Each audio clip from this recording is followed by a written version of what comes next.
In the sky, it's a bird, it's a plane. Flying high, I emerge through the flames. Have no fear, I'm here, so stand back. Melanin activate, the name is super black. In the sky, it's a bird, it's a plane. Flying high, I emerge through the flames. Have no fear, I'm here, so stand back. Melanin activate, the name is super black. Imagine that, a future that's super black. Long as your skin brown, your superpowers intact. What would your powers be? Just hope it ain't super whack. Spatial manipulation, create a portal that's black. Maybe just super speed, time travel to run it back. Or cheat manipulation to keep my spirit intact. As I encounter evils the world face, demons the world makes, I'm needed the world at stake. Rest in peace to Chadwick, they killed all the Black Panthers. Told us white lies, I still marvel at black answers. Suits in DC, pray it lead to a civil war. It ain't no Justice League, what's the need to be civil for? Propelled like the juggernaut, it's clear ain't no stopping this. The world in grave danger, who can stop the apocalypse? They killed all the heroes, the new ones don't really care. But if you need me, put your fist up in the air. Yeah, in the sky, it's a bird, it's a plane. Flying high, I emerge through the flames. Have no fear, I'm here, so stand back. Melanin activate, the name is super black. In the sky, it's a bird, it's a plane. Flying high, I emerge through the flames. Have no fear, I'm here, so stand back. Melanin activate, the name is super black. Yo, what's happening, everybody? It's Tuesday evening, our new time, 8 p.m. Eastern. Thank you for tuning in to Blurred's Eye View. I am your man on the wall, Chris Fury. Thank you for tuning in. And if this is your first time here, thank you for checking us out. And you will not be disappointed.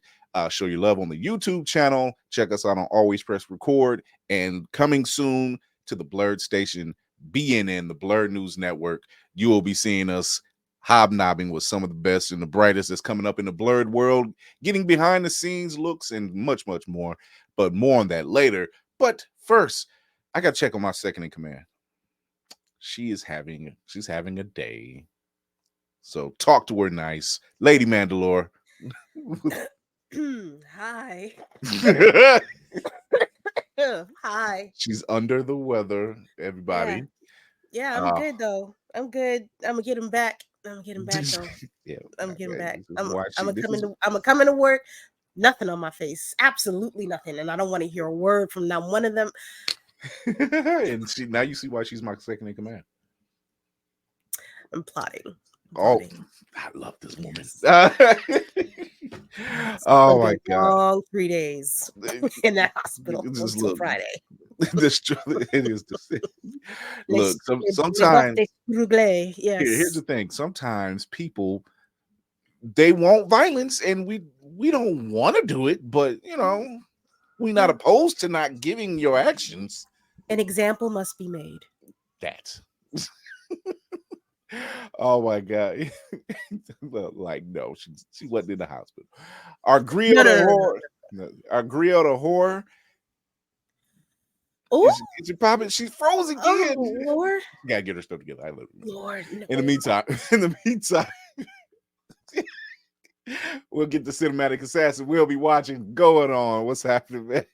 Laney with the grand opening, grand closing. I call myself being the gentleman on the board, and yeah, it froze on her.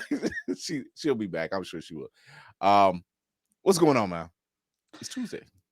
I'm tired as hell.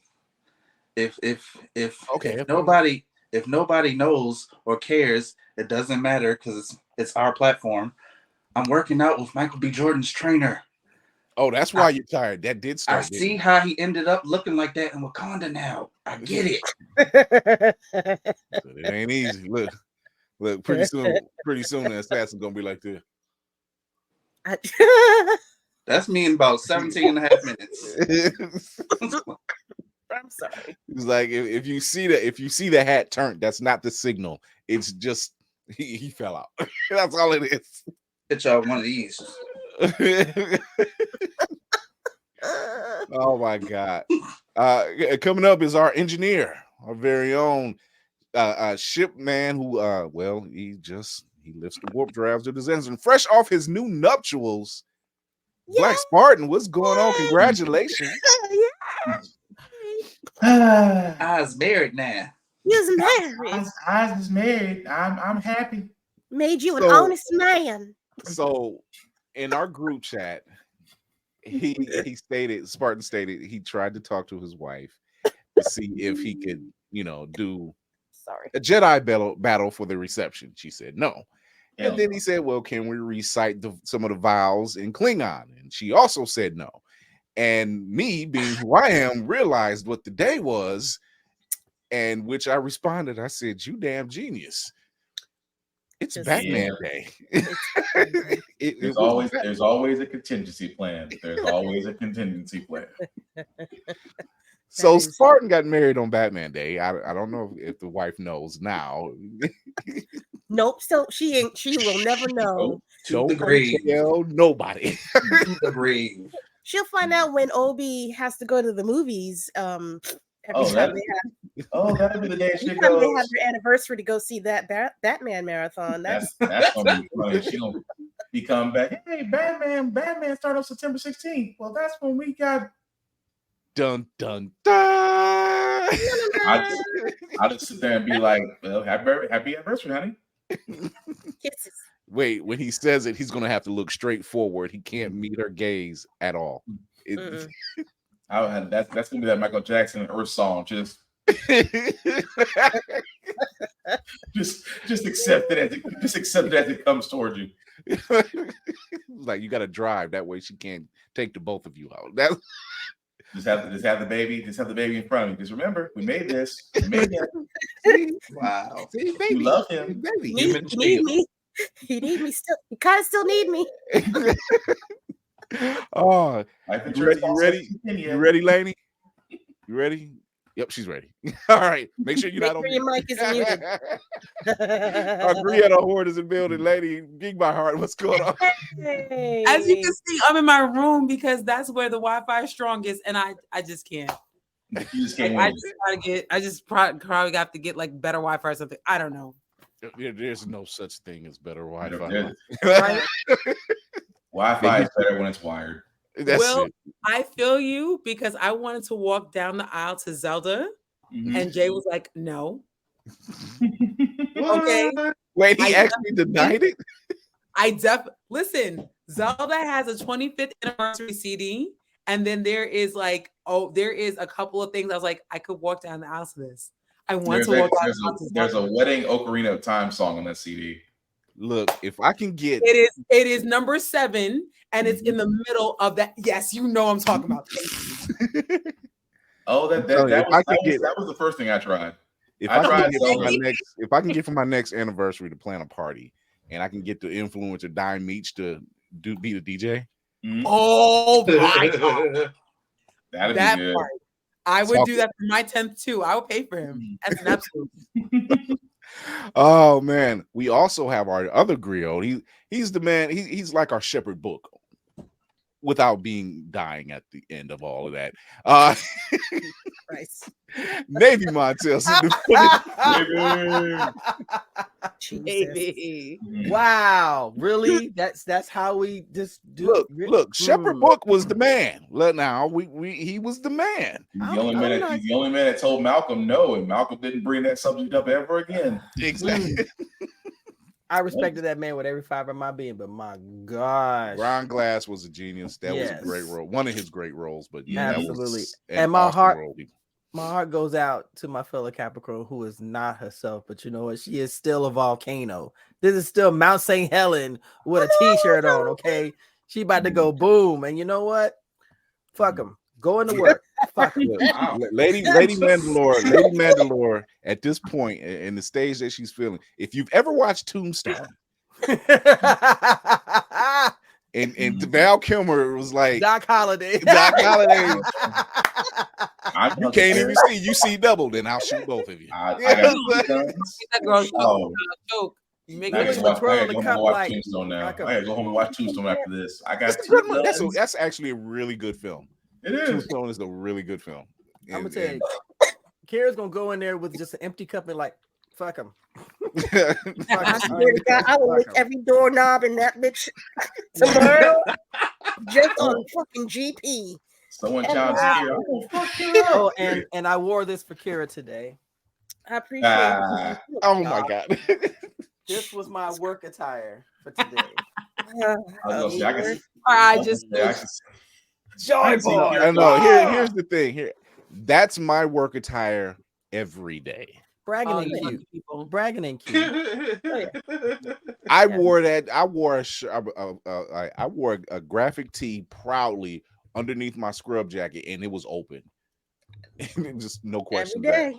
Nice. Ted Every- Court's No giving you the questions side eye because of that. You see him right? He's giving you the side eye, sir. See, And I be uber petty. I go around like Marine 4. I would be walking around like Marine 4 and waiting for someone to say something.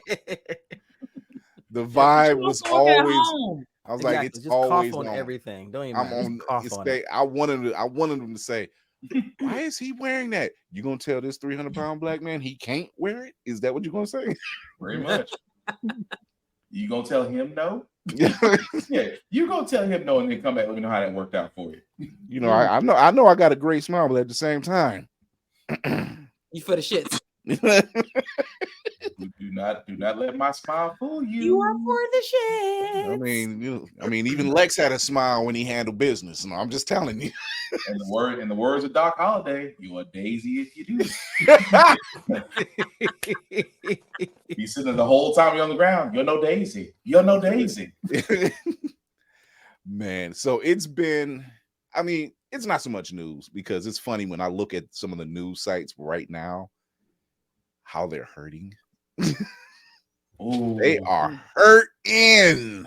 Tis dry. Oh, my heart bleeds. Mm. That just That tells is you. so It tells you if you're watching us now, you're in the right place. Mm-hmm. You are thirsty. Right now, watching pro wrestling with everything they got going on is way more entertaining than anything else right now. I don't care Real what shade or real talk. Ain't Real that talk. true? With The Rock showing up like he did. Yo, SmackDown. Friday, I lost my mind, bro. Somebody did a post and they said somebody paid all this money to go see WrestleMania thinking he was going to be there, only for him to show up at a $20 show in Denver. Right. That hurts. That's I feel like Yo. they do that all the time. They'll have one random ass show and have one of the major folks Go ahead. send me a text. Major folks show up on like Thursday Night Raw or what are the Just something AAA random. the AAA shows, something like that. It just Wow, it just goes to show you with the rumors running about, and I still don't know if it's anything solid. But Depends. like right now, Jade is looking like she's going to WWE. It is reported. She has reports to the Performance Center, so she's full on. Yeah, That's that She makes. is full. Where else would she go? Well, she was going to stay with AEW for a while, but apparently the She new could go to company, Japan, TKO, honestly. offered Jade more money, and she ran with it. Yeah, She could go to Japan right now. If she go to Japan right Real now, talk, she'd be real an talk. absolute rock star. Mhm. But- Yeah, New Absolutely. Japan will go with open arms. that's not your long. If that's not your long term plan, that's not a sustain. How many sustainable careers past 40 are we talking about? That is when it true. comes to But wrestling? look at it like this. Wrestling 3. Yeah, a lot of the formidable Ric Flair. performers out there who have made a name, they've all gone to Japan to apply their craft, to perfect it. And when It's- it came it's- back to it's the almost States, like- they yeah. were so much better for it. It's Yeah. like it's like going down to the minors, but not really the minors. Yeah. When you go to New Japan, the ball game is different. The ball game is different because then you come back like you came back like Adonis and Creed. You come back a totally different beast. But my point is, she does not give off, I want to be doing this long-term vibes. Like she wants to be good at her craft, absolutely. But this is a, no pun intended, this is a platform for her to jump off of into something else.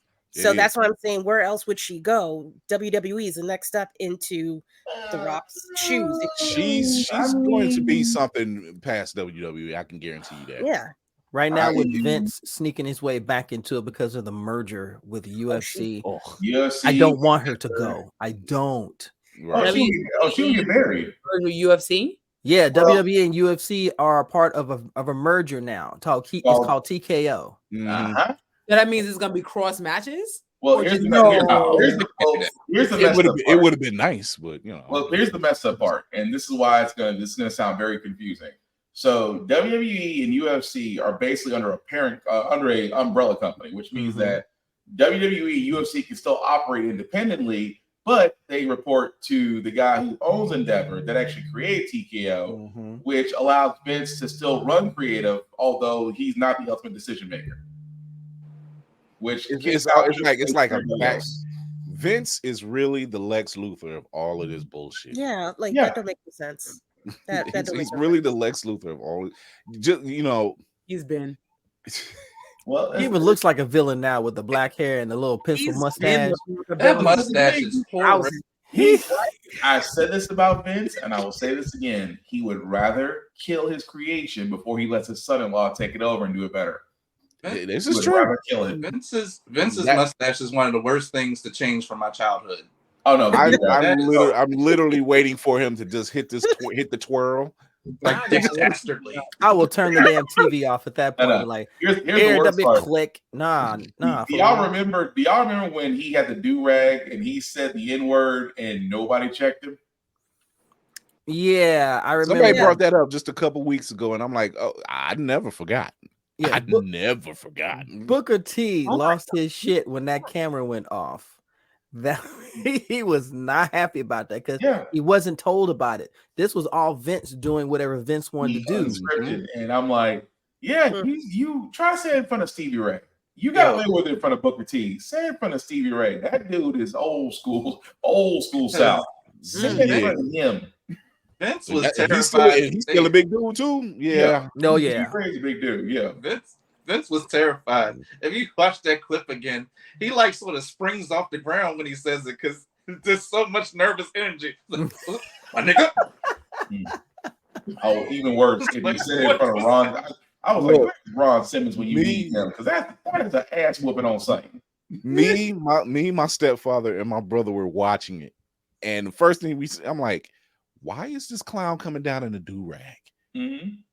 And then he popped it off. We all looked at each other like, hold on, wait a minute. Hold on. Hold on.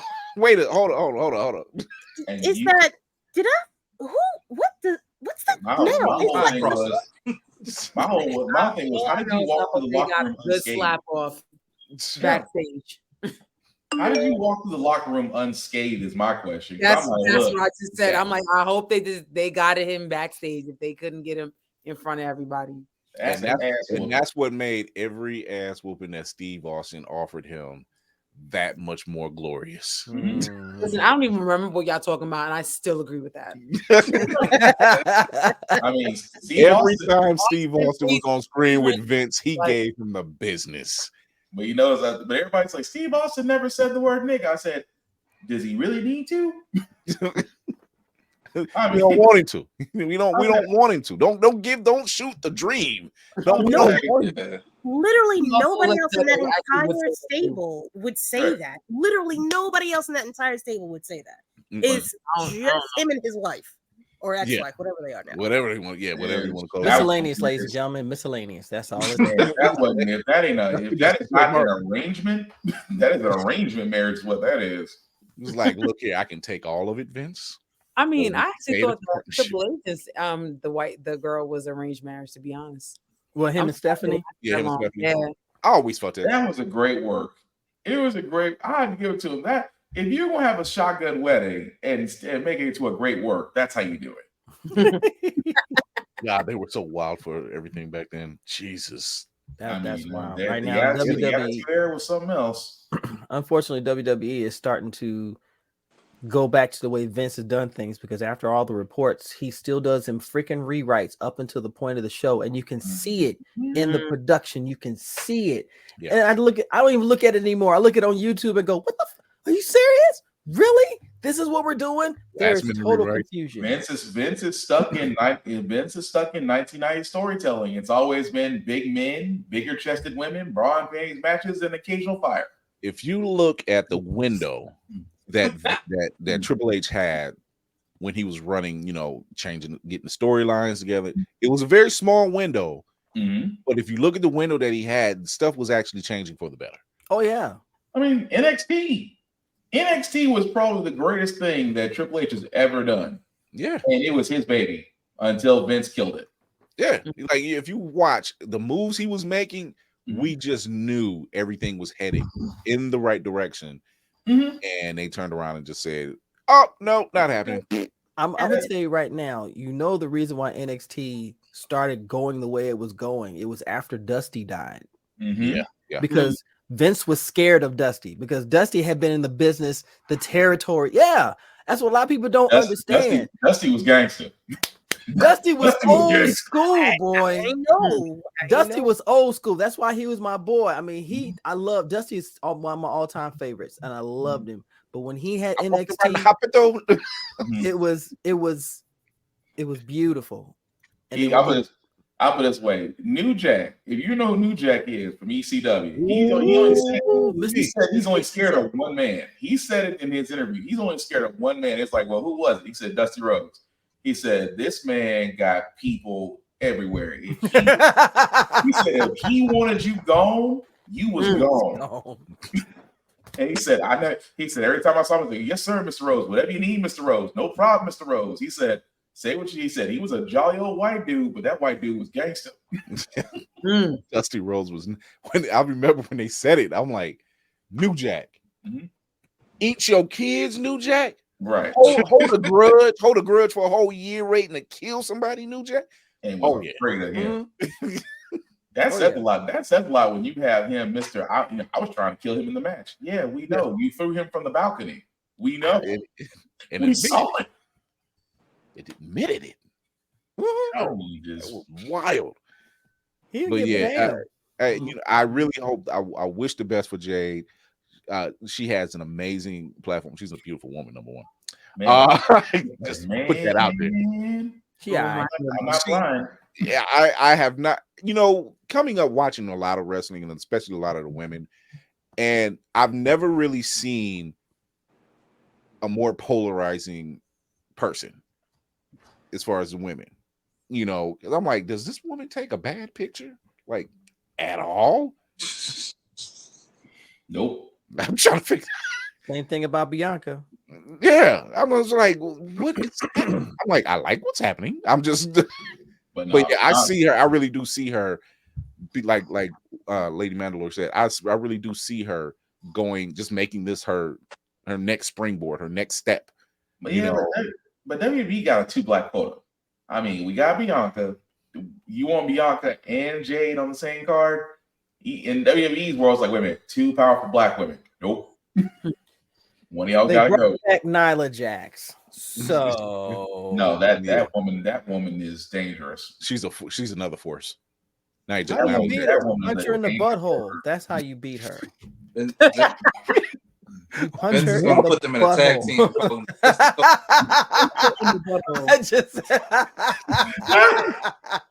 Tafari, I hope you caught that.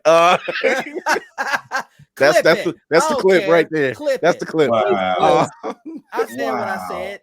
That's her Achilles tendon, her butthole. There we go. That was the worst. That was the worst angle. Well,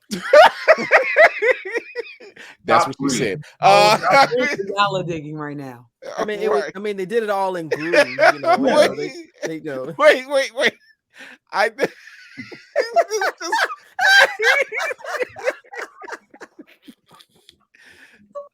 What is going on? It's not the fever talking. It's not the fever talking. I assure you, little one, the talk of buttholes is legitimate. Not getting punched in a whole butthole. We talk about all kinds of things, but Kira, imagine a wrestler falling down their butt, and the first things that come out of their mouth is my hole. Mm-hmm. It's on the internet. It's on YouTube. It is on YouTube where she takes a bump. She takes a bump. She grabs her ass, and she says to the top of her lungs, "My hole." You could go on YouTube right now and find it. My hole, and that's exactly how it sounds. She just said, She became a meme, ladies and gentlemen. Come on, Will. We Go know ahead, you Will. got Go something. ahead. I got nothing. The lies. When have you ever You're been gonna not talk, happy? Stars. Okay? Yes. Yeah, I we can't. still got I fell can't. sidetracked. down and said, I need "My to We'll get to it. It's just hard to segue from that. It's just, There's no way to ease out of that one. Pause. oh my god. The butthole was the primer. How about that? The butthole was the primer. There we go. Oh wow. Happening. It was a whole primer. Oh No. wow. Oh god. Mhm. No, that's not what we're doing tonight. No. Okay, let's come back to Jesus. Let's do that. Jesus, if you're down in Mexico. Well, I mean, If you thing still was- want to listen, Jesus. The whole thing had me cracking up. I'm just saying. You know, God, yeah, it was Okay. what a man, what a time. What a time. it was. We were split down the middle about how we were going to Shut go up. about this conversation. Jesus. And no amount of concrete can help that.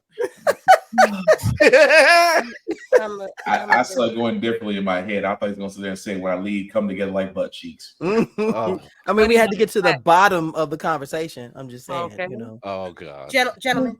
What? We are on the wrong What's this path. stuff? It was the butt of all jokes. I mean, there's nothing you can do about Emily, I know Yeah. it's a good joke. I was gonna say tighten up, but But now is not the time. Right. it's just we just No, we ain't. there's no This way is what we do. Let me steer this thing back. Anyway. We're wild. We have fevers, we're tired, whatever. I have the fever. I have the fever. Well, apparently so does Navy. I don't Kids laughing. Okay, don't do that. Even kids. Oh Listen, wow. don't get a thermostat because you know that's how we take the thermostat in the butthole. Oh Lord. And we're back. Yes, Lainey. We're back. Lainey. Oh my gosh, I Lainey. love this woman. We have got to talk. Oh my goodness. Star Wars, Come Star Wars, on, Star man. Wars. I thought so much better of you. Safari, you're gonna have a hell of a bunch of clips. You are Yes. gonna have a lot of clips. At any rate. I mean, we can't assume that this was going to be all about Star Wars. You know. Oh no. I mean, it's the segment is timing right where it needs to be, so I can't even complain about that. Anyway, buttholes and butts aside. But guess who's going to be at J1Con? This crew. We are going to be at J1Con in November. If you want some more details, check this out. At the Showboat Hotel in Atlantic City, New Jersey. Anime, gaming, cosplay, music, and more. J1 Studios presents J1Con with special guests Mark Hildreth, Katara Colbert, Michelle Knotts, Greg Hauser, Allison Lee Rosenfeld, Brian Newton, Mega Ran, Stereo Titans, and Nick Arcade's Phil Moore. Weekend passes are only $40. Go to j1con.com.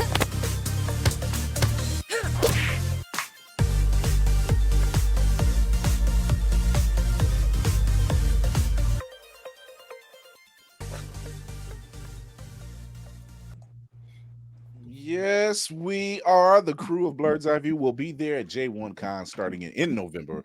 If you've seen us at BlurCon in live action, wait till you see us in New Jersey. We're going to cut up.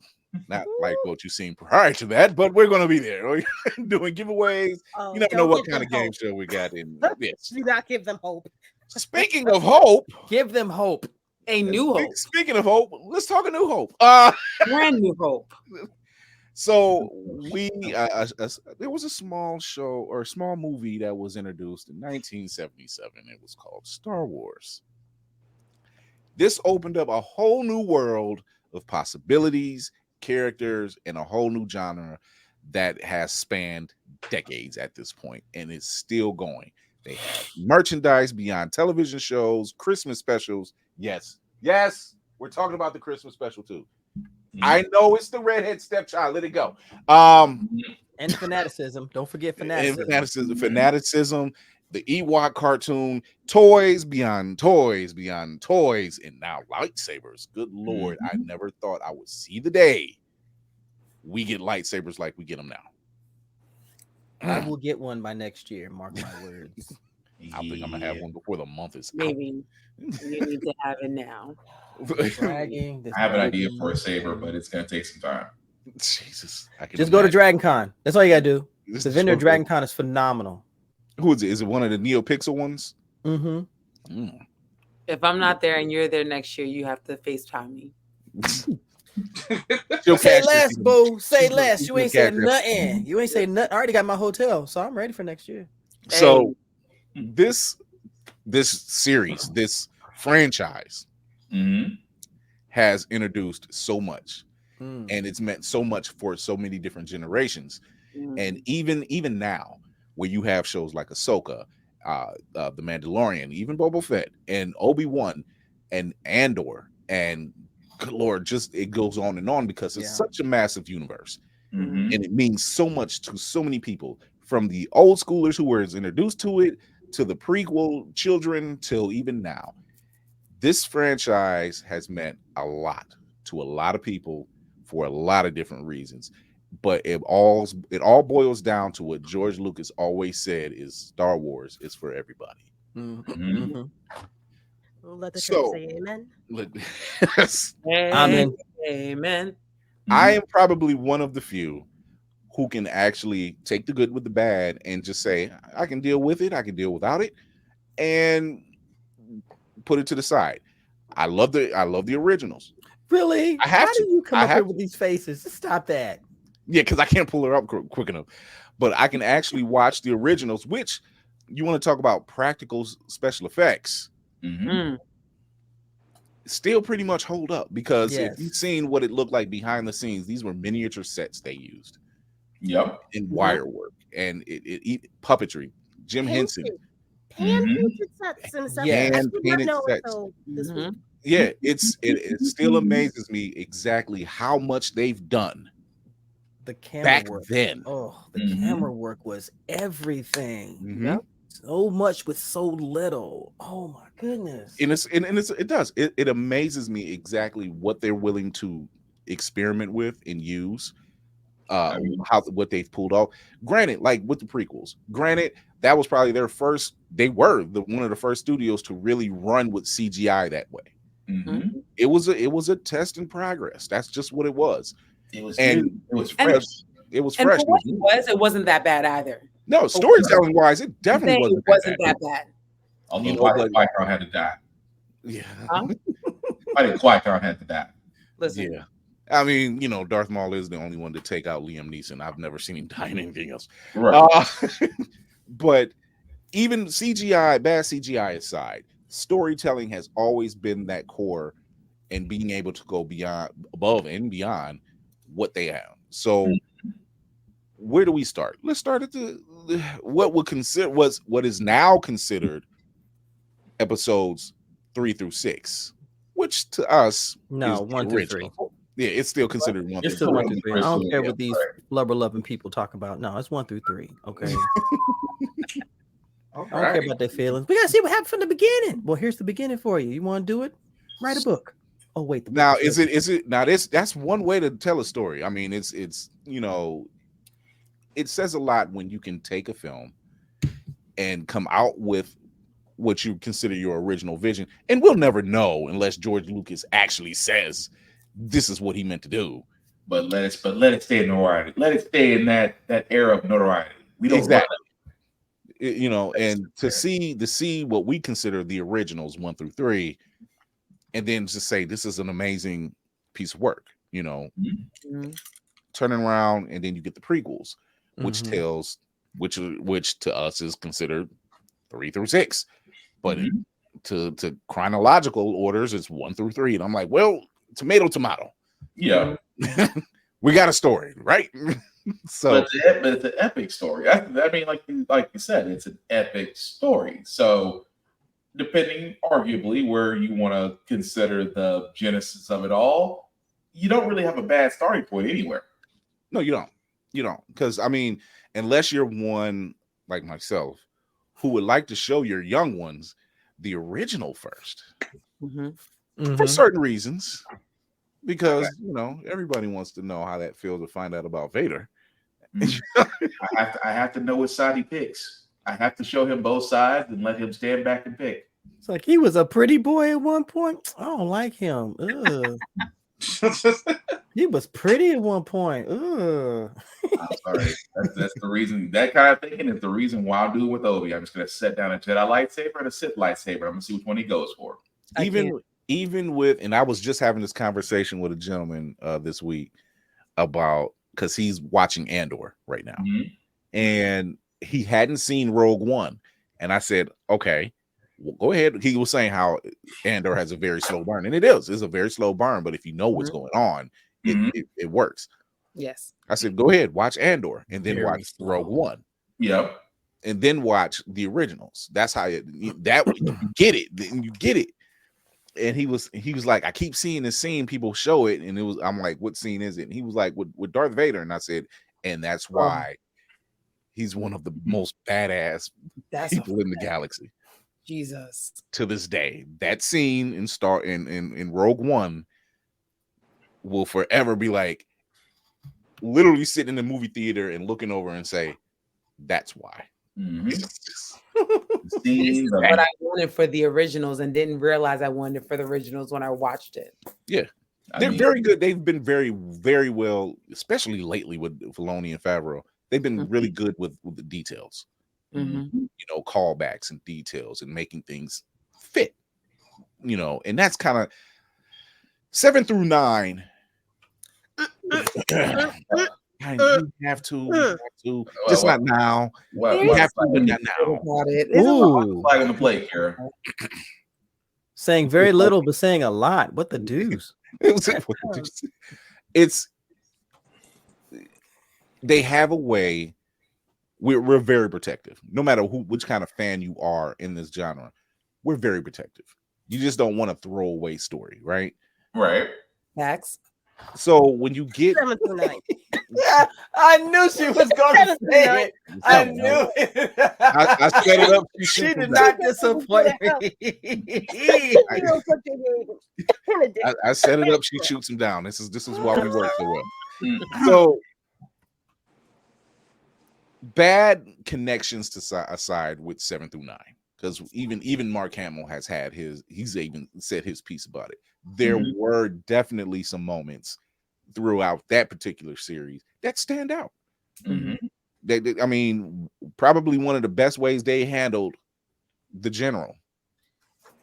Yeah, our only known princess is because Carrie Fisher had passed during the filming, was probably the best way to address that. The last thing you want to do is see somebody take such an iconic character and CGI her the rest of the film. And because good Lord, we just could imagine the blowback from that. But seeing how they addressed it and how they used it, I'm like, that's even better. I'm fine with that. However, I did want the original crew back together at least one more time. I'm actually okay with the way that it happened. I'm not gonna lie to you. Same. Yeah. No, I mean, because I think the most gut-wrenching scene to this day from that trilogy is hearing Chewie lose it. That's facts. Yeah. That shook me in the movie theater, and I'm just like, because it wasn't Han dying. No. Chewie's death brawl. Like watching his own nephew kill his father. It wasn't that. It was seeing Princess Leia, who he viewed as his true sister too, and seeing her and hearing her death, because he stood by her thick and thin, and hearing her death, and he just lose it. I'm like, stay away, let that. You don't know what this man getting ready to do. Just let him go. Let the Wookiee be. And just seeing that breakdown, that brought a tear to my eye. I'm like, that shit hurt. But we got some cool characters out of it. Yeah, but they still screwed us over. I'll never let that go. Oh, I'll never forgive him for the Finn. I'll never forgive him for that. How dare you tease? How dare you tease a black Jedi and then you make Rey the child of the Force when you're not a child of the Force?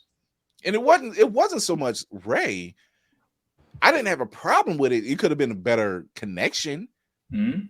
I had a problem with you taking Boyega's Finn character and put him out sidelining. Yes. I loved his relationship with Ray. I loved his relationship with Poe Dameron. That was awesome. But the way you sidelined his character, I was upset by that. I'm like, you gave us all of this. It was such a build-up, and it's like, you know, we're watching this thing. It's just like, yeah, eventually he's going to be a Jedi.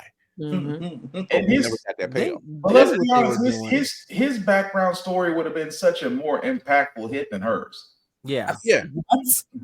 Because you've seen where he was going with it. He was accepting certain things. You've seen where he was going. That's a story arc. That was a good story arc. Mm-hmm. And dare I say it, John Boyega's portrayal of Finn actually brought a lot of people of color to the theater to see Star Wars. He was a literal gateway. Nothing wrong with the franchise, but there's a lack of inclusivity in the portrayal of characters. You see them more. If you see someone of color, they're blue, they're green. No. Yeah, I'm talking about bringing somebody in who is us, who looks like us. And shout out to Ahmed Best. Man, oh, his redemption episode. You want to talk about redemption? Yes. Beautiful fucking redemption. Yes. You know the true backstory and seeing how far he came and how close he came to that. Yeah. And seeing that he saved Grogu, damn it.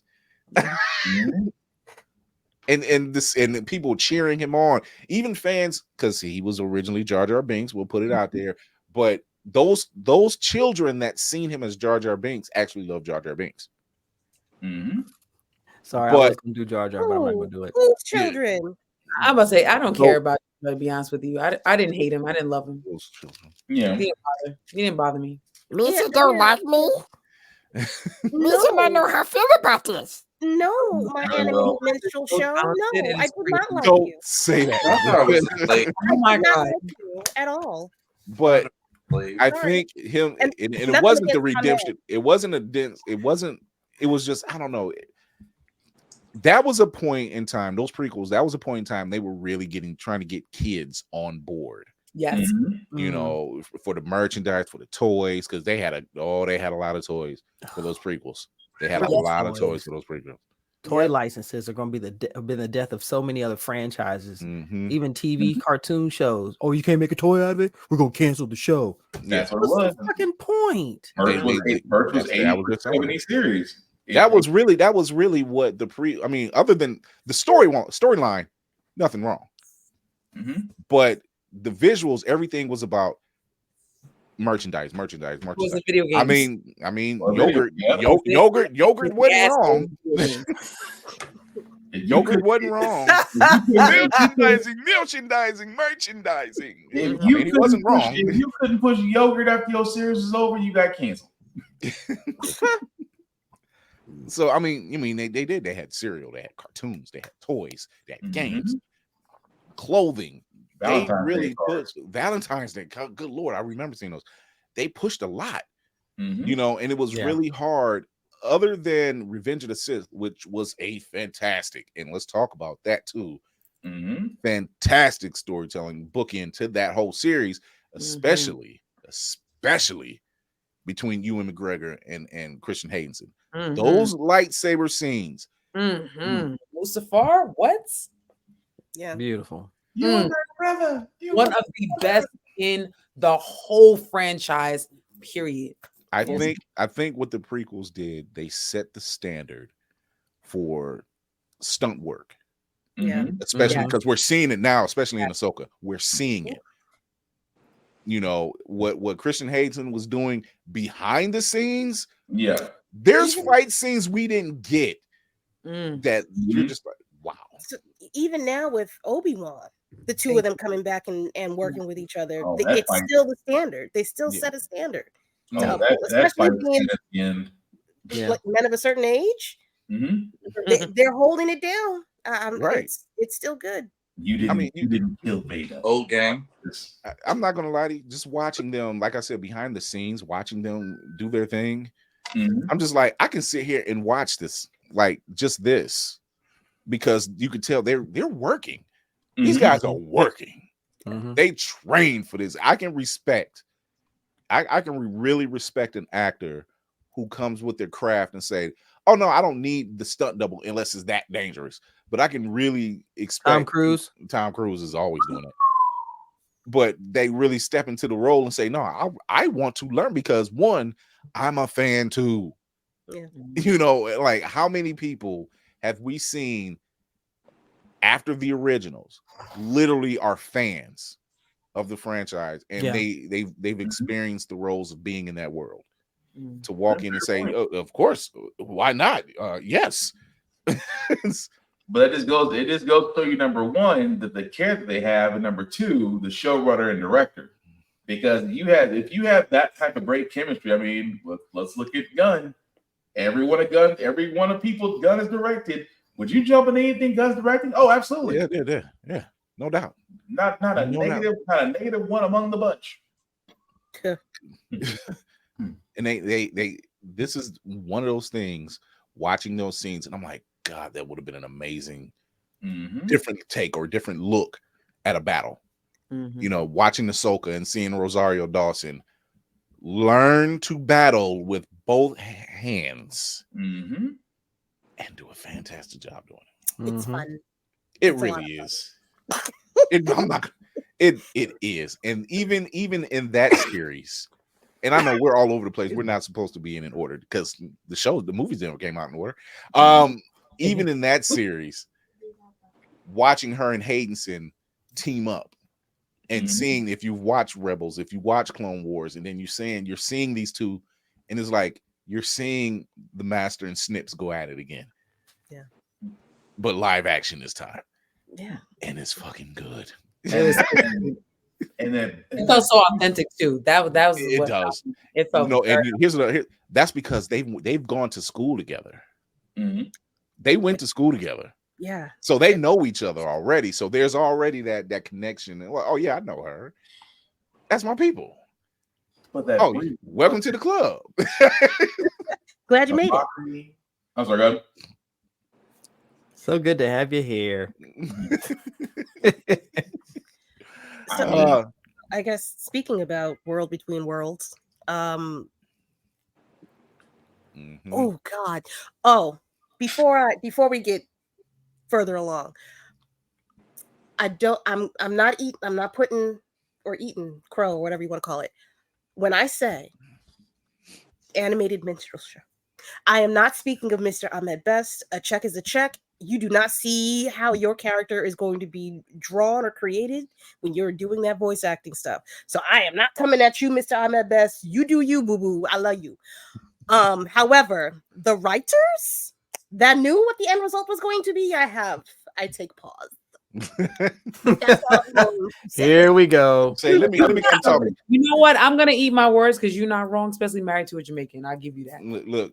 But I can see Lady Mandalore doing hitting that. I can see Lady Mandalore hitting that rock move. Like, let me come here. Just one. It's a little too close to a certain nationality. Too close. Where'd you get this from? Where'd you get this from? Take a seat. Take a seat. Yeah. Oh no, you won't be standing long. Trust me. You want to sit down. I mean, the first time you heard Misa, I'm like, why? Why? You about to have the whole bomber clot on your ass. Why? There's a lot that I'm not going to do it, Laney. That I had pause with, such as that, like you said, Laney, with that, and how they treat, what was his name? They played young Anakin, Josh. I can't think. Oh wow! I can't think of the actor's name. They bullied his ass bad. Yeah. Now they bullied him to the no end. And this is the upset. I'm like, oh, he was okay for me. He was just a kid. Yeah. He's just a kid. And we still see that toxicity. We still see that from Daisy Ridley to Rosemary Tran to John Boyega. He was clapback king. Fuck it. I wish you would. John's like, fuck you. You say what you gotta say. Go ahead. Today. He was pulling the James Gunn moment. He was pulling the Jim Gunn moment. He was getting on Twitter like, oh no, I got time. I got time. See, I feel like, all right, I know we're supposed to talk about the toxicity. Mhm. I feel like, especially after seeing the Star Wars celebration this past year, I don't know who these people are that come at these actors for the roles that they play. They are not standard for the fandom.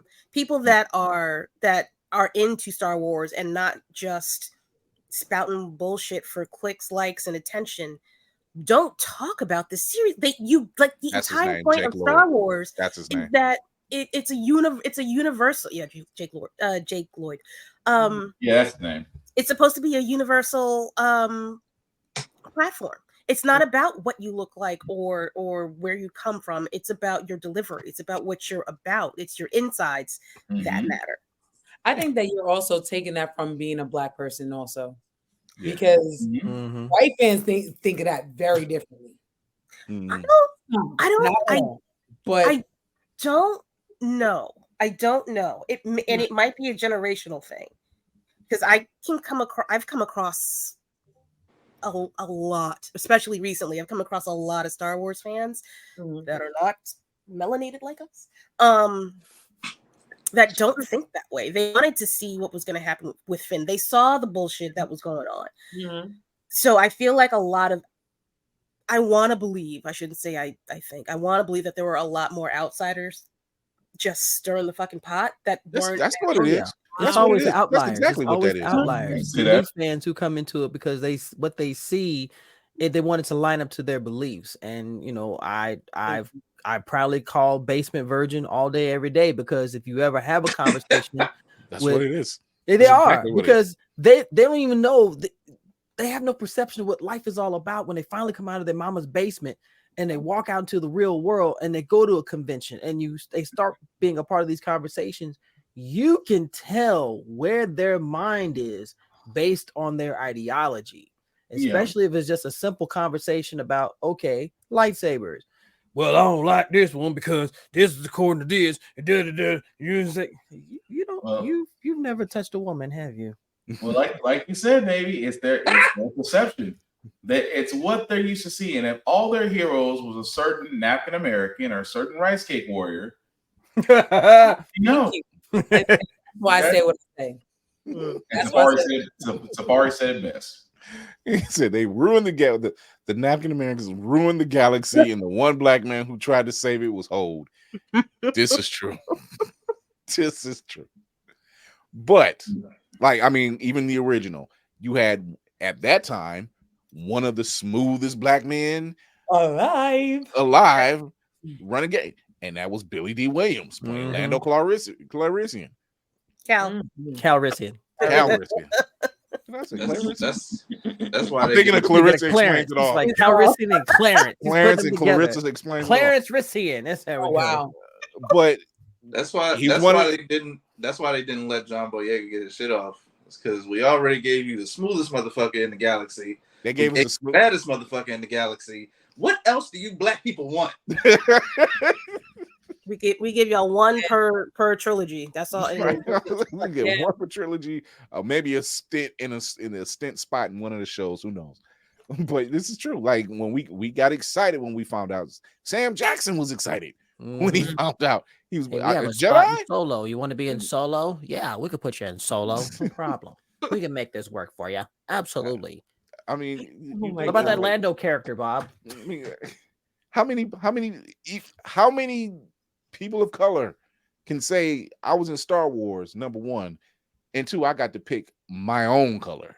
Like that video of Sam talking to George Lucas, and he's like, "Can mine be purple?" And George is like, "Why not?" Don't mean it. Sam Jackson, I'm not going to tell you no. Well, like, but I mean, but wanting to see more of that character, because trust me, he wasn't for the shits.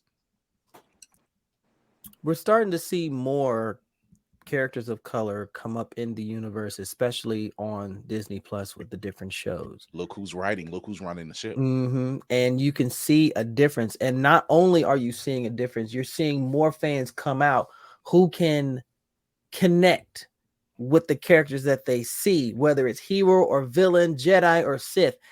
They can connect with them, and they sit down and they bring their kids to watch these shows. And I don't that's think been the key thing the entire Yes, time. he did. Yes, he did. Yeah, I was gonna say I wasn't sure if he did or Yeah, not, he but did. because He I was did. just a kid when it came out. But I mean, it couldn't have been too much because it's Billy fucking D. Williams. Listen, I'm assuming That he man know how to smooth Right, walk right. off and not give a damn about anybody. He been doing Billy it for D was too years. sexy to care. that. So even he's doing like another Lizzo I and was Jack in a Black. movie with Diana Ross. What you got? I wasn't What even you mad got? about Lizzo and Jack Black. As a matter of fact, Lizzo's dress looked amazing. And I wasn't expecting Jack Black, but I'm glad I got him. I actually like Jack Black. Pleasantly surprised. Yeah. So I'm glad that, like you said, Navy, I'm glad we're getting more inclusion. I'm glad we're getting more representation and put into these different characters. I'm glad they went ahead and grabbed Donald Glover to say, let's play Lando and pull it off. Yeah. Natural hair, natural charisma into the role. He had it. He already had it. Mm-hmm. They'd have been foolish to pick anybody else. Oh, my capes. That will never not be funny. My capes. Oh my God. But I'm glad, even Solo, which I think, in my opinion, to this day, it's just like bad release timing. I think so. Because it was a good movie. I enjoyed it. I think it was just bad release time because it was Memorial Day or Memorial Day weekend or something like that. It was Memorial Day weekend. Yeah, and just it wasn't a lot of push. And there wasn't a strike involved. It just wasn't a lot of push. But then it goes back to the studios themselves, because when a project comes out, it's up to them to determine how much advertising, how much promotion that they're going to do on these films. We've seen it time and time again where people are like, why didn't this movie get promotion? Case in point, Blue Beetle. Blue Beetle got little to no promotion, but it was word of mouth by everybody who watched the movie that put it out that you saw this movie gross grow. True. But when you got a bald guy in business, in power, name is Steven, and his mom was not good to him, he's been like, I'm gonna do what I want to do it. I don't even care. I don't worry about these fans. I don't care about them. I don't care less. Mom made me eat porridge. I don't care anymore. What are we gonna do? I still don't know what porridge is. I always thought it was oatmeal. No. So, but that's just the representation side of things. Now, when you talk about the good, the bad, and the ugly, look, I've mentioned it in our chat that my local bookstore, Carolyn Johns, free plug, free plug, because you guys are awesome. You guys are awesome. They do an awesome thing every year. They do awesome things all the time throughout the year, but they have a Christmas party. At this Christmas party, they'll have it on mute because it's just so many people in the store, but they'll play Christmas related episodes of different genres. And one of those things is the Christmas episode from Star Wars. B. Arthur, Harvey Korman. I still can't believe that happened. Was it Lola Falana that was in there as well? It was a star-studded event. Yes, Mark Hamill was in it as Luke. Yes, Harrison Ford was in it as well. Everybody that was in the film was on this special. They had an animated Boba Fett special on there and everything. It's just hard to swallow. But it's with the cheese factor, so it worked for this time. It was the 70s. What do you expect? But Chris is in pain right now, y'all. It is. I'm watching it. I'm recalling because, like, I actually stood there in that store and watched it. I'm like, good Lord, I've never seen this thing in its entirety at all until that point. Like, I seen parts and pieces like on YouTube and everything to actually stand there and look at it. And I'm like, I am enthralled. Number one, I was impressed by how many known people was in it. Because at a time where if you're a movie star, you might get like a special appearance on like a television show, but you didn't stay for the entire special. That was kind of odd to me. So to see the actual cast show up, to see Chewie's family, good Lord, I still can't believe that happened. Yeah. Lumpy? Okay. Right. Yeah. Yeah. Well, you stood in the store and watched the whole Christmas special? I stood in the store and watched the whole Christmas special on mute because it had the captions on it, and I was holding conversations at the same time. Was this another situation where you accidentally left your wife in the car? No, this Wow. that happened once, and that was during the day. Yo, She knows it's Wow. And it wasn't there neither when I did that. But no, it's a Christmas party. They have a Christmas party, they have a Black Friday party, they have a free comic book day party.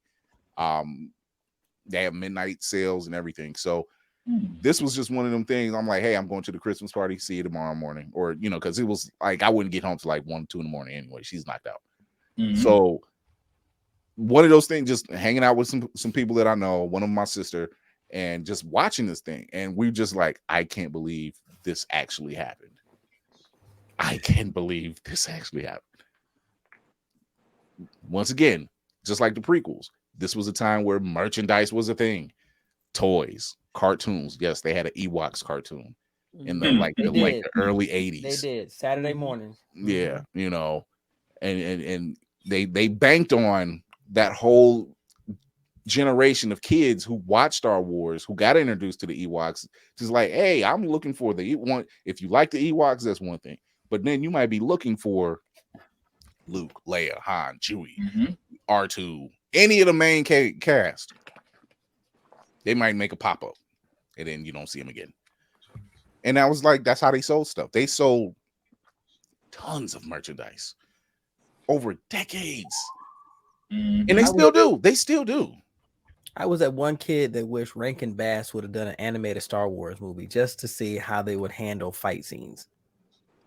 The saber battles. You mean like Heat Miser?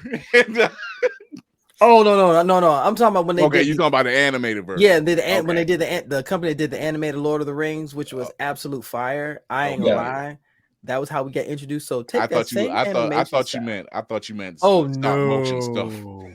No, like Rudolph style. Like Heat Miser and Cold Miser with lightsabers. That animation would have had Darth Vader looking like Dark Helmet from Spaceballs. The closest we'll ever come is Robot Chicken. I'm just saying. That part. But they that was they were pumping out anything they could, and so that's why the prequels coming out and not being that well received, they don't age visually, doesn't age well. Visually doesn't age well, but storyline is fine. And this is why there's always the moments where they say we got to get the kids into it. This is what the kids are watching. This is what the kids now. Those same kids are either in their early 20s, or not early 20s, but their mid 20s, early 30s, and they're watching shows like Ahsoka, Andor, Obi-Wan. So the same merchandise that they're pushing is to us. Yeah. 99, 02, 05, yeah. Yeah, it's to us now. They don't care about the 4 or 5 year. That's our jobs now. It's like, no, sit down, kid. We're gonna watch this. You about to get cultured today. We're gonna go to the what's one. going We're on gonna go to the with Kira one right now. money. Can I ask what's going on with Kira right now? I've been watching her face for the past 45 seconds, and That's something wild to say. she does, and I'm waiting for What this. is that? She does. She's holding on to something. I will She say that. is. She really is. Lit it fire. She's like Wait. She's a kid sitting I'm on a gonna lit you fire. Do not hit the windows. We're still in space. That's all I'm saying. We got to land somewhere. No, I'm not sneak watching Ahsoka. And he said a thing, and it made me go, he said the thing in my head, and it showed on my face. Yes, you kept doing one of these. So you've been watching for a while then. Because you kept doing one of these. No. I just saw. It's like, oh, Yeah. let me just see. My eyes went Now, left, for the- my for the- eyes went right. For the people that are watching and listening, I want you to understand there's a reason why she's watching it now, because she's going to watch it more than once. If I know anything, she's watching it more. If any, all of us are. We're watching this thing more than once. It's that good of a show. It's just that fucking good of a show. But I'm here. But I'm here. I hear y'all. Are you though? Are you? What'd you say? That Lord contact and Okay, everything. hold on. I see y'all. I see y'all. Woo woo. Misha say, speak your mind. Misha say, do it. Sticking cocaine. Sticking cocaine. That's not what you say. Misha say, do it. Do it. Do it with Luke Boy. Do it. He did the thing. He did the thing, buddy. He did the thing. So, wow. There's a lot we can really say about the entire franchise, but this is the part I really love, is the theorizing and the story knitting that's being put together. Especially these past 10 years, maybe. Yeah, at best. I would say 5. Yeah, you know, I mean, and this dude, like, I mean, if you think in Clone Wars, okay, yeah, closer to 7. Yeah, we got. I mean, if you're thinking about Clone Wars, Rebels, Mandalorian, Boba Fett, Ahsoka, Obi-Wan, there's a nice knit going on. Because now you're filling in gaps. Because one thing a lot of us always said is like, okay, don't get us wrong, we love the Skywalker clan. We love them. There's a lot to be. That's what we came up with. That's what we were introduced to. That's what it is. Respect. But what about everything else, or everyone else, or what else is out there? And now we're starting to get that. Yeah. There's better stories being told. And that's why you said, that's why you said earlier that you wanted to see the original trio together one more time. Like, no, let it go. It's for me, it was fine that we didn't see them, because I feel like they over rely on the, like you said, the Skywalker side. They do over. I will say that. They do. I will say that. That 8th movie, as much like that, out of the 3 of those movies, I was the most fine with that movie. Let it die. Move the fuck on. Let it go. I was completely, okay, this is the direction we're going, and then they didn't. So, but Lainey, I agree with you. Like, Luke and Leia, their story has been told. There's literal galaxies worth of galaxies of stories that could be told. And it's not all about Luke and Leia. No, my thing was saying, like, especially knowing that Luke exiled himself. Basically, he basically did the same thing Obi did. He did the same. He exiled himself, and I'm like, how many times are y'all going to exile yourself? Like, you keep saying, but your sister's out there, so I'm like, at least see your sister. They force talk to each other. The force talk. That's what they did too. I was just like, that's what they did. Exactly. You know, I kind of wanted to see that part of it, you know, because we got Harrison and Chewie getting back on the ship. There's your nostalgia over there. Yeah. You know, we got Lando coming back into the fold. We got that right there. I just would have loved to see Han, Luke, and Leia one last time. It would just feel right. Just that, it's familiar. And then, so, when they start doing the nostalgia stuff, death happens afterwards. It's like, why did we stop this? just I mean, because at that point they really were shooting the nostalgia mark. They were they were fan servicing, and I'm not gonna lie, I was here for it, for the fan service. I was fine with that. She's seen something quite incredible, and I can't wait to watch it. So I was fine. Stop that shit. Girl, you're about to explode. Okay, I don't need that on the screen. All right, put it in the chat. Just don't spoil it. I don't want to see it, because now you're gonna make me stay up until 12 o'clock, 1 o'clock watching it. Do I need to start putting out more butt jokes just so we can be distracted by this? Because come on now. But come on now. She's big whole ass right now. Kill your camera now. Somehow Palpatine returned. Thank you.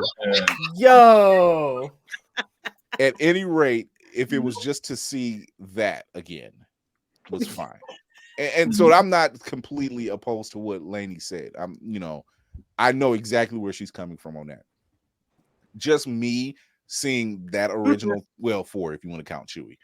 Yeah. Seeing that trio together, or just seeing R2 shut down. He was like, yeah, I shut down for a reason because I'm sick of this shit. That's what he did. Facts. Yeah. That's what R2 did. R2 said when Luke left, R2 shut down. R2 was like, I'm so sick of this shit. I've been keeping all y'all motherfucking secrets. I keep telling this gold motherfucker over here what's going on. He ain't listening.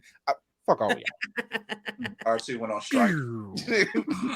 Right. R2 was the first droid to go on strike. Like, I am sick of this mess. You know, you could say this a lot of time in the long run, just told him who your doggone daddy was. I was like, I tried telling Luke. Like, I tried telling Luke who that man was on Dagobah, but he misread what I was saying. I don't know what he thought he was thought. Then I tried to tell him who his daddy was. He once again, he ain't listening to what I was trying to say. I'm sick of all y'all. All y'all.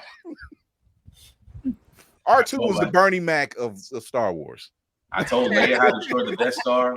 Literally, you had it in 5 seconds. You knew how to destroy the Death Star. Do you really need a whole squadron? I'm just saying. One itty bitty exhaust port. That's it. I will say this. Watching R2 actually murder in the prequels, I was just like, oh, he a GG. Okay. He kind of had no remorse. I ain't gonna lie. You can't even see his face expressions change. He has no face. So whatever happens, happens. Okay. I didn't tell you to step into that oil, all that oil, but you know. What you did.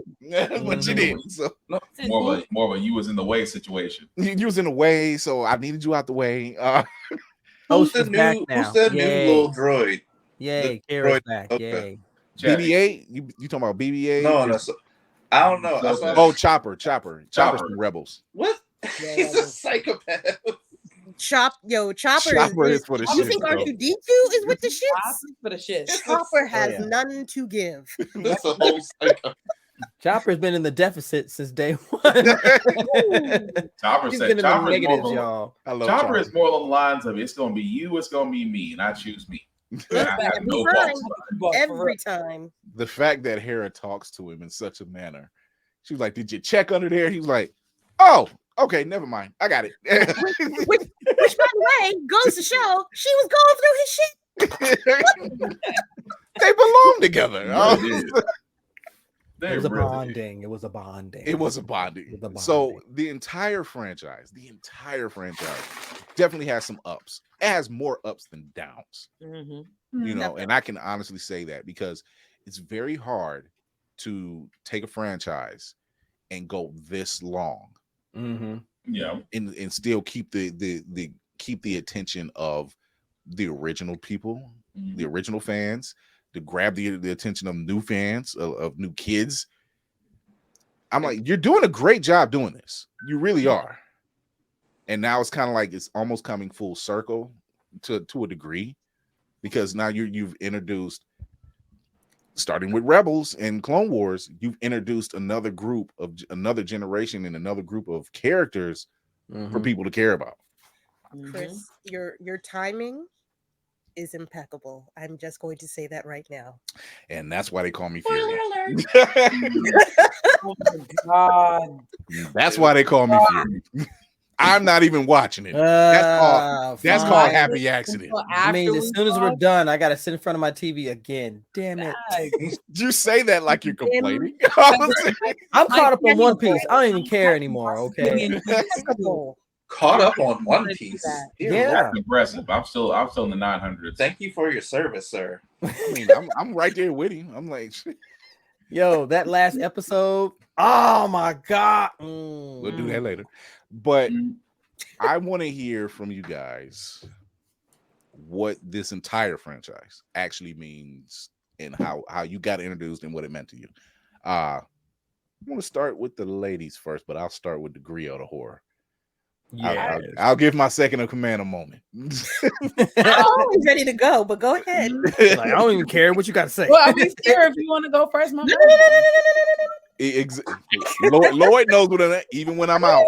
I mean, Lloyd knows. He knows. That is a sound clip for ages. I mean, listen, I got introduced actually. I think I told Kara this and she laughed at me.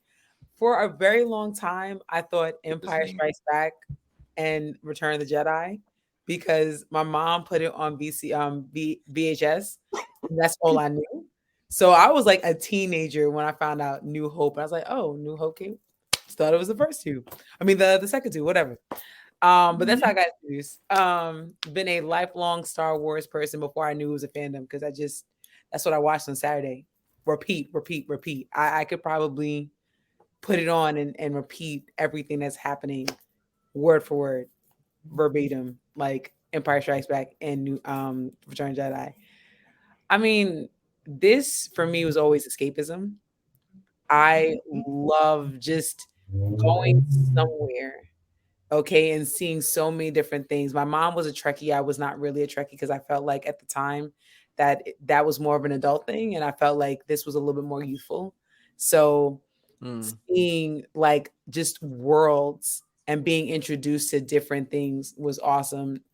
And then for me, it wasn't about Lando, to be completely honest with you. Like my first introduction of blackness in Star Wars was Samuel L. So that's why it was so important that I have his lightsaber. I got that lightsaber, one of my favorite things in the world. Still one of the most highly sought after lightsabers. Listen, to this day. I got that shit. You know what I'm saying? And I'll fast forward to now, like legit. I'm not even gonna lie to you. When I seen Reva, I cried because like yo, first of all, the fact is that a lot of times Black Hollywood does not get our hair right. I know that might mean nothing to like the over compensant of Star Wars, but just as me as a Black woman, seeing another Black woman with a nice hairdo that's not overly masculine. Tell the truth. Okay. Come on now. Tell the truth. And that made that brought tears to me. But then just to see a Black woman, don't get me wrong, I know that there was a former stormtrooper in episode 9, you know what I'm saying, who was also with Finn, but like that, she was to me the first one. You know, there's even Saw Gerrera's sister. Like, you know, there are others. You know what I'm saying? I'm not gonna sit up here and say that Reva was the first, but for me, as far as a big introduction to what could be a major character, and if you know, if they're going to either extend Obi-Wan or extend her story further in other content, I would love to see it. I would line up to see it. I'm not gonna lie, when we covered Obi-Wan, that was the one thing I kept coming back to, is like, I don't know who's doing this sister's hair. That's a fact. Over there. But that shit's laid out and I'm here for it. Yes. And she was like front and she was front and center. She wasn't hidden. All of it. All of it. Something you can see walking down the street to a regular person. And then for me to think about trying to cosplay with my locks, I could just do it and not really worry. Like that, like I said, I know that that's not a Star Wars thing. That's more of me just being a Black woman, but that's what I identified with. And they tried coming for her. And they did. They tried coming for her, but Black Twitter and they were like, and they we're not this gonna was ours. What we not gonna do. Black Twitter saw the black hat in here. Like not like what we not gonna do. What about you, Lady Mandela? This franchise is ingrained in me. It is a mark. It is a foundation. Lady Mandalore. Shut up. It's a mark on my goddamn soul. Shut the hell up. I'm trying to be fucking humble and shit. Come in here and fuck up my goddamn vibe. Now I gotta shit. Look, I had balance. I had balance on two sides. You come in here and now I gotta light shit the fuck up. Why? Could you imagine this was a meeting of the Jedi Council and Will just sat there and set Kira off, and the rest of us are just like, you just said, he was like, was this part of the plan? It is now. Come on, let's go. We're literally the Firefly crew. I swear to God. Like, was this grenades for what? No. Okay. Because it hits the occasion. No, but go ahead. Yeah. This, I can't even remember who got me. I think it was my aunt that introduced it to me. And she's very, very near and dear to my heart. She basically my mama. Like my cousin, that's her daughter. We just traded moms. Traded parents. Yeah, we just traded parents. Like she's the person that I tried to emulate as I was growing up. So Star Wars is for me a family thing. Like you can't take that away from me. Despite the toxic people that come in and out of the fandom, for me they're just past. What is it? They're just passing. They're just going through the way station. It's a way station for them to come in and go out. Because for me, Star Wars gives. God, it's fucking corny as shit. It does give me hope. It does let me imagine a place where my skin color, my hair, nothing is that all the outward appearance does not dictate what someone should think of me. Right. It's very, yeah, it's a great place to live in my head. People get to fight for what they believe in. Sometimes the dark wins, but most of the time the light comes back with, a intensity of 1,000 suns. So it's I don't want to say I live and die by it necessarily, but it's a good place to develop your moral grounds. I was gonna say, you get a moral sense of right and wrong. Yeah. Especially as you grow older.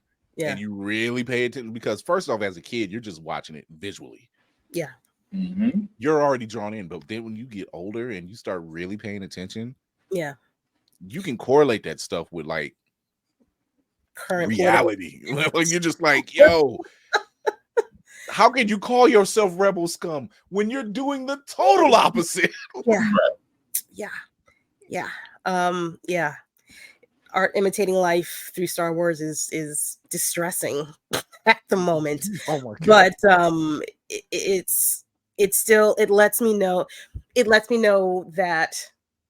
who to fight with, who I'm supposed to be standing with. The things that Palpatine was absolutely for: chaos, disorder, two-facedness.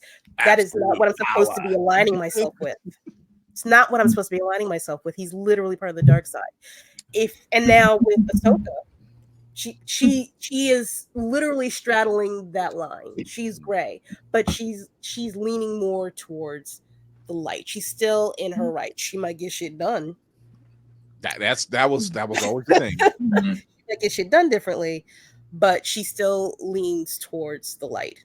And I also want to say she's not in white attire now. She's a light gray Jedi now. She was leaning more towards the dark with the dark gray, and now she's kind of silvery. Yeah. I just want to say that's my one piece because it's oh man. Navy. I'm gonna go back and watch my show though. 1977, going to the movie to see a spectacular like that, it actually helped my nerdiness, my blurtiness to bloom and to grow, because I could connect with every single thing there. Dog fights, conversations, the lightsabers, all of that. And I was already immersed in this, but now I'm looking around the theater and I'm seeing that I'm not alone. I wasn't the only Black person in there, and I wasn't the only kid in there either. And to see this franchise grow as much as it has, and not only has it grown, it has inspired so many other franchises to come out of the dark and create their own fandoms and to be there in the forefront. And that made me proud. That made me happy, because I didn't feel like an outcast. When people leave the theater, you hear them have conversations about the movie and they saw it, and those conversations are still happening to this very day. In fact, those same kids that I was in the theater with, I've probably got kids of their own, and they're taking them to see all of the movies. I may not have been a fan of the prequels. I understand their position. I understand their importance. I understand why they had to be. But when you take it back to the moment where they are going and Luke has to fire off into that into that duct and your heart is beating and it's racing and you see it, and when it shoots, everybody goes, ah, that's when you know you've arrived. That's when you know you've arrived. It's not just you making the noise, it's the entire theater making that noise. So for me, this was just another step into my road to being a blurred, and I'm so happy that I got to take it. Chloe says she literally started crying when she saw John on the big screen. Here's a character that looked exactly like her, same skin tone, hair texture, even down her gap in her teeth. Representation matters. Yes. This is so true, so on the mark. It was. I was crushing on her. I'm not gonna lie to you. I was crushing. I'm like, hey, who is this British cutie? You Chris like, being a hoe over there. No. I'm being appreciative of the black woman. Okay, my bad. You're a star hoe. Okay, gotcha. Okay, I'll accept. I'll accept. If Nick Fury can marry a scroll, why not? Hey, there we go. Yeah, I mean, that's fair. That's fair. Black Spartan, talk to the people. What was it like for you? Shit. Pretty much all it's saying. I'm trying to remember. Oh yeah. 06. My uncle actually introduced me to that. Actually introduced me to a crap load of stuff. Star Wars, Star Trek.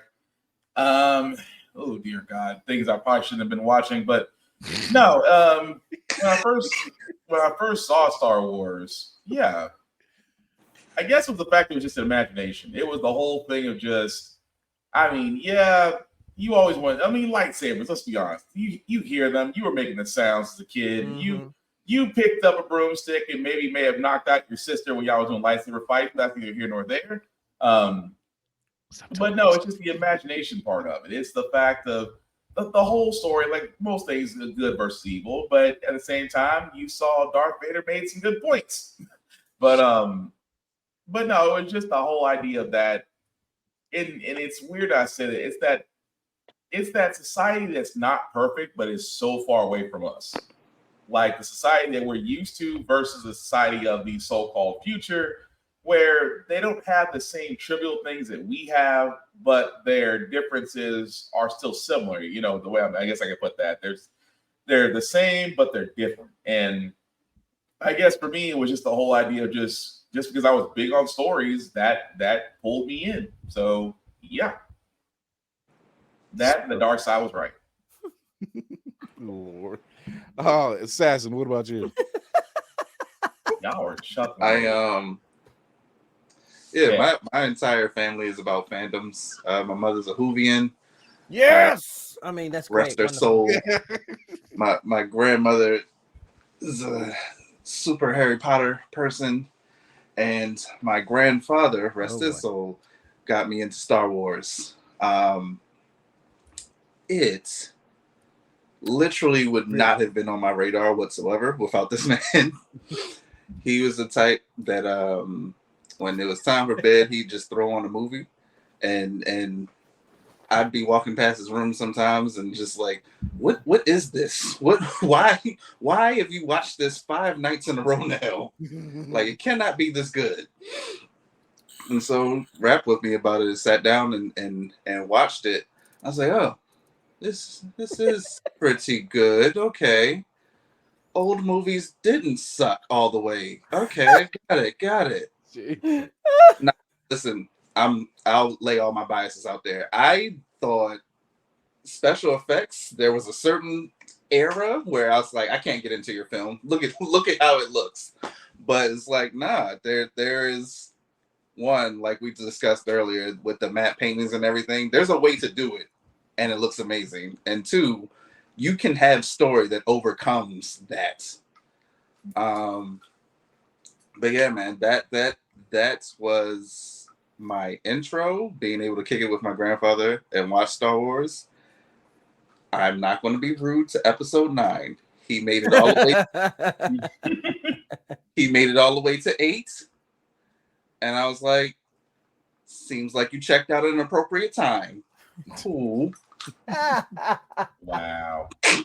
But yeah, like all the content that we still get with Star Wars is therapeutic to me because it's like I get to kick back and it's like I'm a kid again watching Star Wars for the first time with my grandfather. I was like Navy. My parents were together. We were going to Florida to see my father's people, and we stopped at a store, and that's where I was introduced. I couldn't even tell you the name of the store. I was introduced to lightsabers before I seen anything. And then I seen like the books, because like I said, merchandise and comic books and everything. And then that's when I got a chance to actually watch the movie at home. And I was hooked. I couldn't talk about the whole trip back. That's all I was talking about. It was thanks to my mother introducing me to this world. Now, my grandmother, she tried getting me into Star Trek because, she's an older lady. She thought Star Trek and Star Wars were the same thing. I didn't know that she was committing cardinal sins at the time. But so imagine a 5-year-old watching, it was like watching Captain Kirk, and I'm looking for Luke, I'm looking for Leia, I'm looking for Chewie, I'm looking for the droids. I'm not seeing any lightsabers, and yet we were 45 minutes in, and disappointment. I will give my grandmother this grace.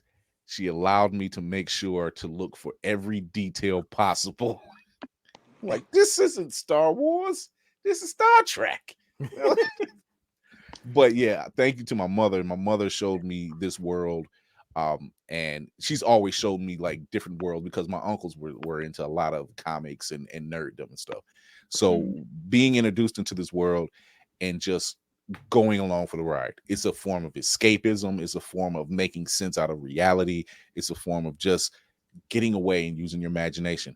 And also just like what Assassin was saying about like special effects and everything, that franchise was never afraid to take chances where it came to special effects and practical effects. They were not afraid.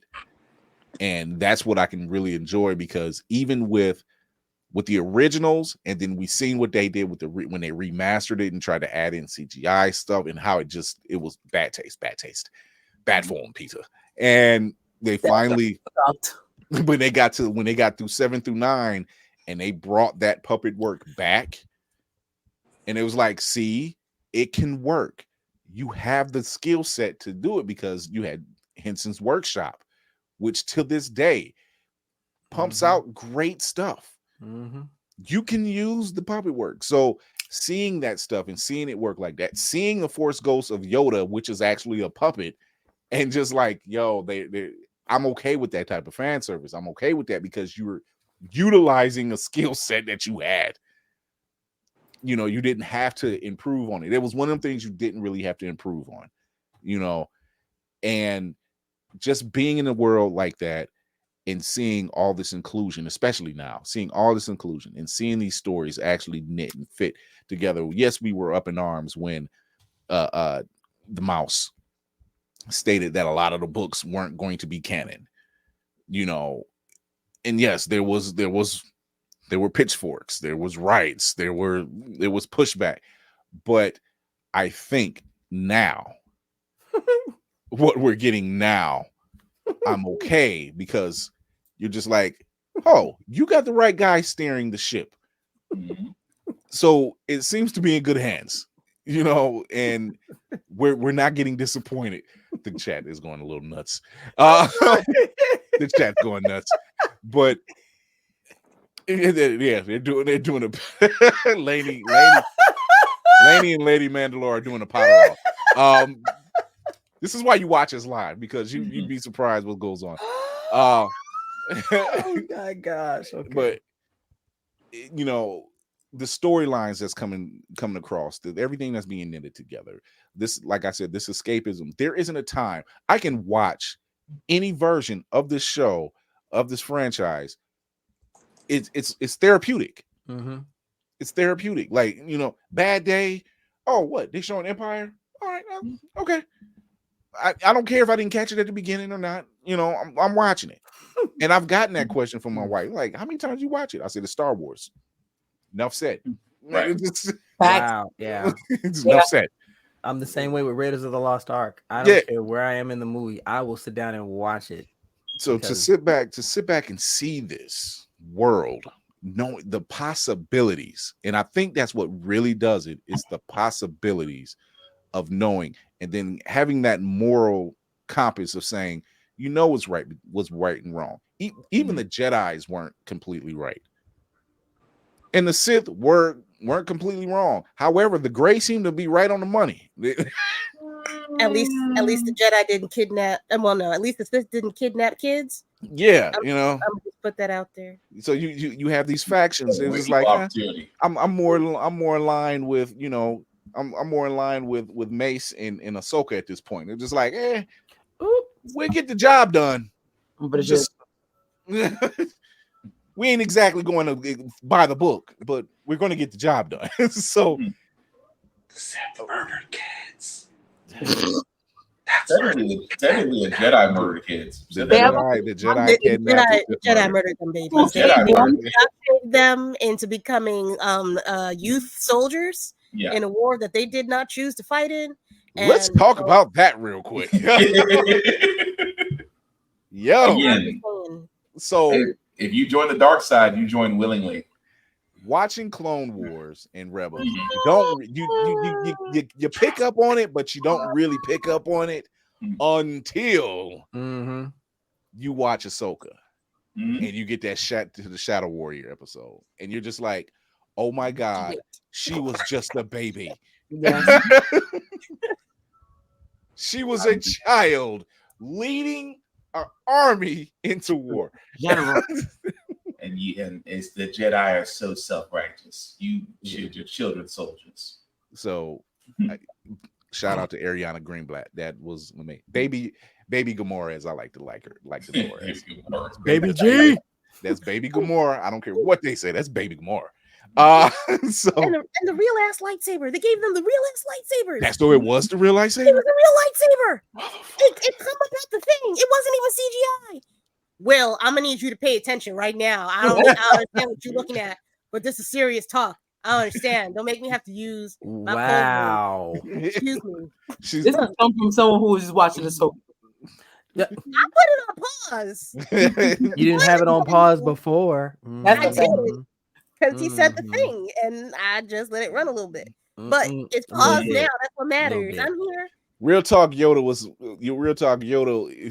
Assassin says Yoda was Charles Xavier. I'm like, Yoda was just like, after a while, I'm a little tired of y'all. Yeah. I'm with the droid over here. That's why you got booted. Like I'm with the droid over here. I'm a little sick of y'all shit. Wow. I mean, really, all the Sith were doing is trying to tell one story, but kept getting interrupted. But it's a fantastic franchise, and like I said, good or bad, theories aside, ups and downs, there's way more ups. Sit down, introduce your kids to something, because it's not, you introduce your kids to something like this for a myriad of reasons, right? Nostalgia purposes, but then when you really get into it, like I said, we grew up on this and we're getting this story, and you really do see the differences, the moral compass. You really understand these walks that these characters are on are intense.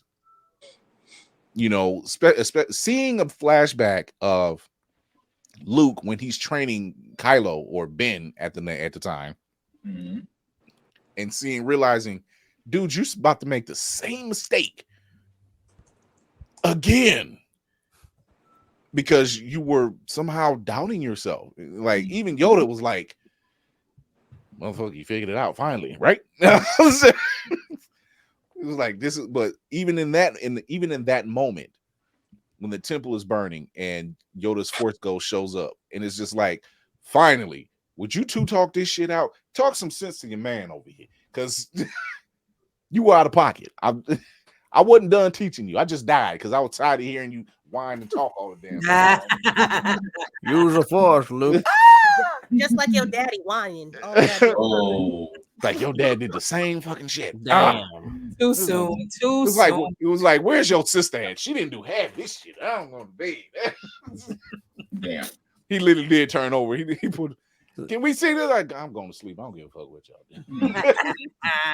As Peter Griffin once said, done. Yeah, right. But this franchise has a massive influence, and I'm glad you mentioned Family Guy because they do a retrospect and an homage to it. Robot Chicken, which is pretty much the same camp of people, they always do homages to it. Star Wars Day. This is a holiday. And I don't mean one day. It's a weekend. It's what a 4 day. Revenge of the 5th or Star Wars Day, Revenge of the 5th, or May the 4th be with you. Revenge of the 5th. What did they call it? 6? Sometimes they call it Revenge of the 6th too. Sometimes they do that one. Yeah, leap year. You know, so this is like a 3-4 day event. You know, millions and millions of fans tuning in for whatever news.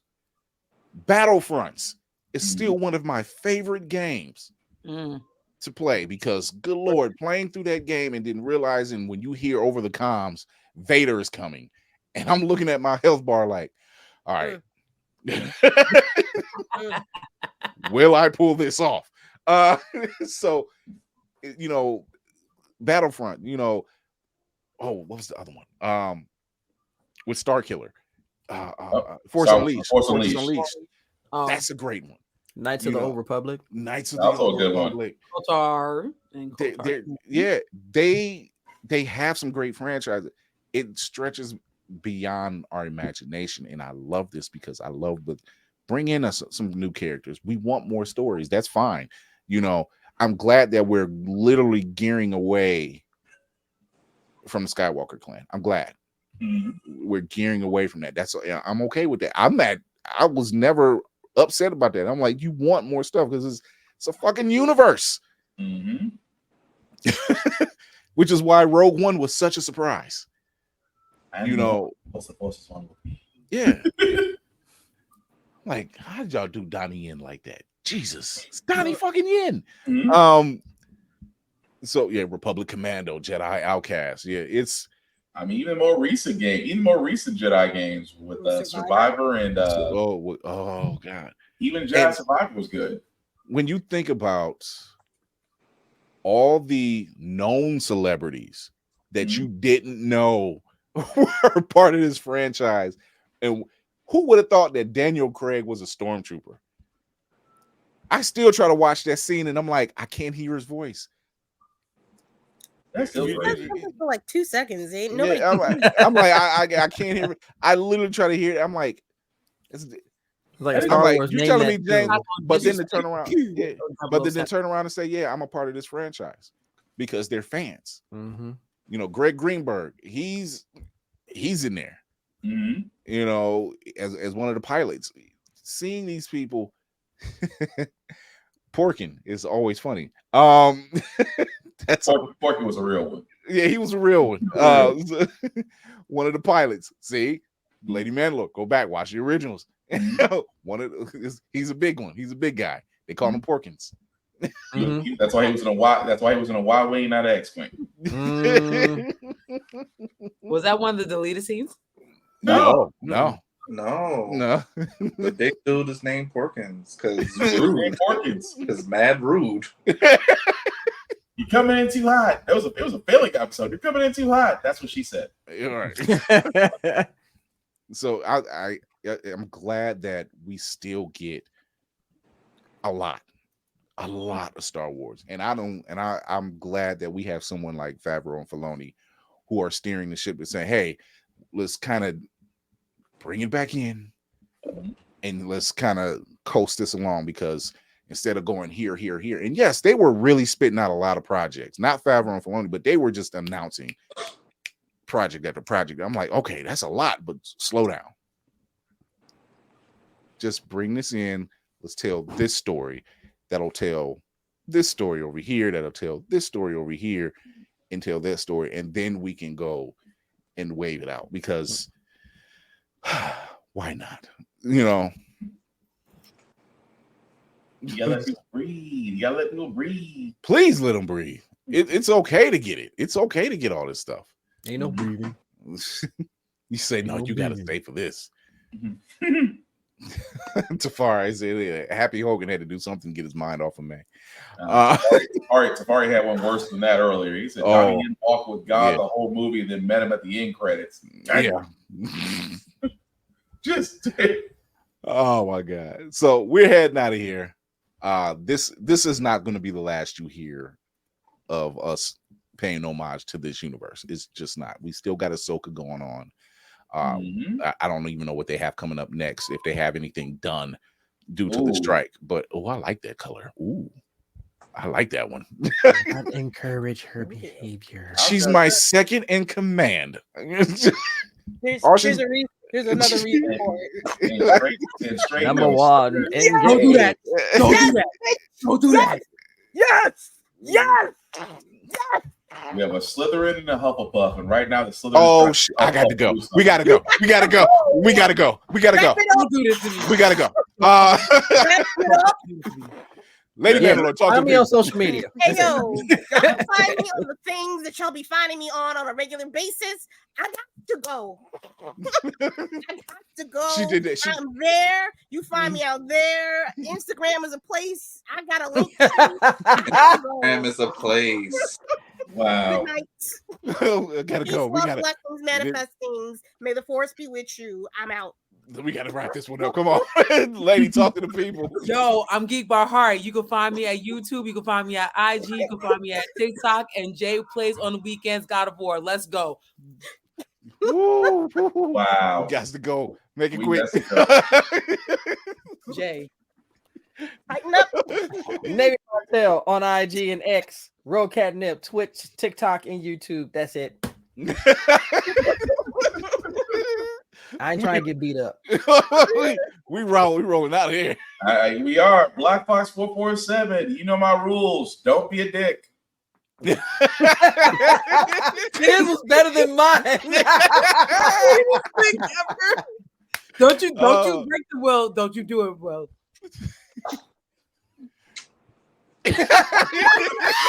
My dude. Oh my God. All right. Well, I love this crew. Let's do it. Hey, everybody. If you know who we are, it's the first time here, check us out. IG, Blurred's Eye View. You can check out the link in the bio. I'm your man, Chris Fury. We getting ready to head out of here because something just happened. Right. Like whatever it is, I'm on board for it. Love Star Wars. Peace, love, hair, grease. Remember to educate yourself and others, entertain yourself and others. Most of all, encourage yourself and others. May the force be with you. We out of here. Hey.